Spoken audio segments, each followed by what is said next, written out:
ભાજપ દ્વારા આગામી સમયમાં જે સ્થાનિક સ્વરાજ્યની ચૂંટણી આવવાની છે તેની સાથે જ ગુજરાતમાં જે મુદ્દાઓ ચાલી રહ્યા છે તેને લઈને ચિંતન શિબિરનું આયોજન ચાલી રહ્યું છે। આ બધાની વચ્ચે ભાજપનું ટેન્શન વધી શકે છે, કારણ કે લોકો ભાજપ સરકાર સામે રોષે ભરાયા છે અને હાલ ચાલી રહેલા દરેક મુદ્દા, જેમાં ઇકો ઝોન પણ આવી ગયું, તેની સાથે જેટલા પણ ભ્રષ્ટાચારના મુદ્દા છે તેના ઉપર વાત થશે કે કેમ તે પણ એક સવાલ છે। આ બધાની વચ્ચે કોણે એવું કહ્યું કે ચિંતન શિબિરમાં આવીને અમે તમને ચિંતન કરવા માટે મજબૂર કરીશું જો અમારો મુદ્દો નહીં સાંભળવામાં આવે તો? આ નેતા કયા છે, તેની સાથે જ કયો મુદ્દો ચિંતન શિબિરમાં જશે કે કેમ તે દરેક વાત કરીએ આ વિડીયોમાં। નમસ્કાર, હું હંસિની અને તમે જોઈ રહ્યા છો નિર્ભય ન્યૂઝ।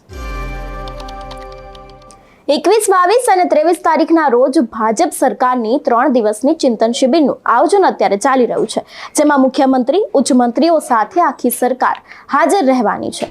સોમનાથ ખાતેની આ ચિંતન શિબિરમાં આપ નેતા પ્રવીણ રામે મુખ્યમંત્રી પાસે સમય માંગતા સરકારની ચિંતામાં વધારો થઈ શકે છે। ત્યારે ઇકો ઝોન માટે પ્રવીણ રામે મુખ્યમંત્રીને લેટર લખ્યું હતું, તેમજ ઇકો ઝોન તેમજ જિલ્લાના અન્ય સળગતા મુદ્દા ઉપર ચિંતન કરવા માટે મુખ્યમંત્રી પાસે સમય માંગ્યો છે। હવે આ બધાની વચ્ચે આપ નેતા પ્રવીણ રામે લેટરમાં એક ગંભીર ચીમકી પણ આપી દીધી છે કે જો સમય નહીં આપવામાં આવે તો ઇકો ઝોન માટે હજારોની સંખ્યામાં લોકોના ટોળા સાથે ચિંતન શિબિરમાં ઘૂસી જઈને અમે ચિંતન કરવા માટે મુખ્યમંત્રીને મજબૂર કરી દઈશું। સૌથી પહેલા તો પ્રવીણ રામને સાંભળીએ કે તે આ વિષયને લઈને શું કરી રહ્યા છે તે। નમસ્કાર મિત્રો, 21, 22 અને 23 તારીખના રોજ સોમનાથ જિલ્લાની અંદર મુખ્યમંત્રી શ્રી, તમામ મંત્રીશ્રીઓ અને સમગ્ર ભાજપ સરકારનો 3 દિવસનો ચિંતન શિબિરનો કાર્યક્રમ છે। આ કાર્યક્રમનો મુખ્ય હેતુ છે કે ગુજરાતના સળગતા મુદ્દાઓ પર ચિંતન થાય। ત્યારે જે જિલ્લામાં આ કાર્યક્રમ ગોઠવવામાં આવ્યો છે એ જિલ્લાના 3 મહત્વના સળગતાઓ મુદ્દાઓ છે। પહેલો મુદ્દો ખેડૂતોનો છે કે ઇકો ઝોન રદ થાય। બીજો મુદ્દો ખેડૂતોનો એ છે કે આ જિલ્લાની અંદર અતિવૃષ્ટિના કારણે નુકસાન થયું હોવા છતાં પણ સહાય પેકેજમાં જિલ્લાને લેવામાં નથી આવ્યો। અને ત્રીજો મહત્વનો સળગતો મુદ્દો એ છે કે સોમનાથ મંદિરે દર્શન કરવા આવતા દર્શનાર્થીઓને હાઈવે ઉપર 60 કિલોમીટરમાં 3 ટોલ નાકા ઊભા કરીને લૂંટવામાં આવી રહ્યા છે।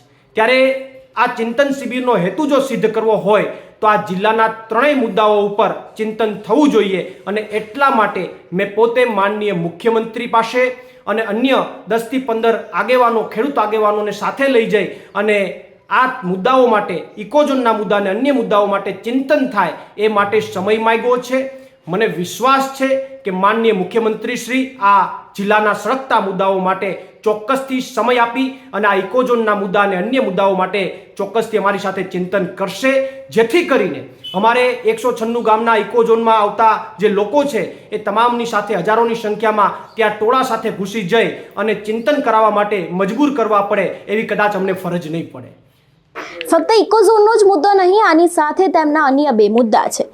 તે ગીર સોમનાથ, જૂનાગઢ અને અમરેલીના ખેડૂતો માટે ઇકો ઝોન રદ કરવાનો તો મુદ્દો છે, તેની સાથે ગીર સોમનાથ જિલ્લામાં અતિવૃષ્ટિને કારણે ખેડૂતોને ભયંકર નુકસાન થયું હોવા છતાં પણ આ જિલ્લાને પેકેજ સહાય કેમ નથી આપવામાં આવી, તેની સાથે જ કેમ બાકાત રાખવામાં આવ્યા છે તે મુદ્દા ઉપર પણ પ્રવીણ રામ હવે ગરમ થયા છે। તેની સાથે સોમનાથ મંદિરે દર્શન કરવા આવતા દર્શનાર્થીને લૂંટવા માટે હાઈવે પર 60 કિલોમીટરના અંતરમાં 3 ટોલ નાકા ઊભા કરી દેવામાં આવ્યા છે। આ બધા મુદ્દાને લઈને પ્રવીણ રામ હાલ મેદાન આવ્યા છે, પરંતુ સવાલ એટલો જ છે કે શું મુખ્યમંત્રી પોતાના નેતાઓનું જ નથી સાંભળતા તો કોઈ બીજા નેતાનું સાંભળશે ખરા? આવી અનેક રજૂઆત ભાજપના નેતાઓએ કરી છે, તેમાં મનસુખ વસાવા આવી ગયા કે પછી કોઈ પણ ભાજપના ધારાસભ્ય હોય। હમણાં વચ્ચે પણ ભાજપના ધારાસભ્યએ પાટણના મુદ્દે તેમને રજૂઆત કરી હતી, તે છતાં પણ મુખ્યમંત્રીએ કોઈ જ વાત સાંભળી નથી। આની પહેલા પણ મનસુખ વસાવા અનેક વખત મેદાને આવ્યા છે, તેમને પણ મુખ્યમંત્રી સુધી લેટર લખ્યા છે, રાઘવજી પટેલને લેટર લખ્યા છે। રાઘવજી પટેલને તો લોકો કહી રહ્યા છે ખાતર માટે, તે છતાં પણ રાઘવજી પટેલનું જ મુખ્યમંત્રી નથી સાંભળતા તો પછી વિપક્ષના નેતાઓનું તો મુખ્યમંત્રી ક્યાંથી સાંભળશે? કારણ કે આમ પણ કોઈ સામાન્ય વ્યક્તિનો સવાલ હોય છે તે પણ સાંભળવામાં નથી આવતા। આ બધા મુદ્દા તો હવે દૂર રહ્યા, જોકે ચૂંટણી સમયે સરકાર મત માટે સામાન્ય જનતાનું સાંભળતી હોય છે। હવે સ્થાનિક સ્વરાજ્યની ચૂંટણી આવે છે એટલે કદાચ ભાજપને જીતવા માટે આવા નવા પેતરા કરી રહી હોય તેવું પણ લાગી રહ્યું છે। ત્યારે આ વિષયને લઈને આપનું શું કહેવું છે અમને કમેન્ટ કરીને ચોક્કસથી જણાવજો। સાથે જ નિર્ભય ન્યૂઝને લાઇક, શેર અને સબસ્ક્રાઇબ કરવાનું ભૂલશો નહીં। નમસ્કાર।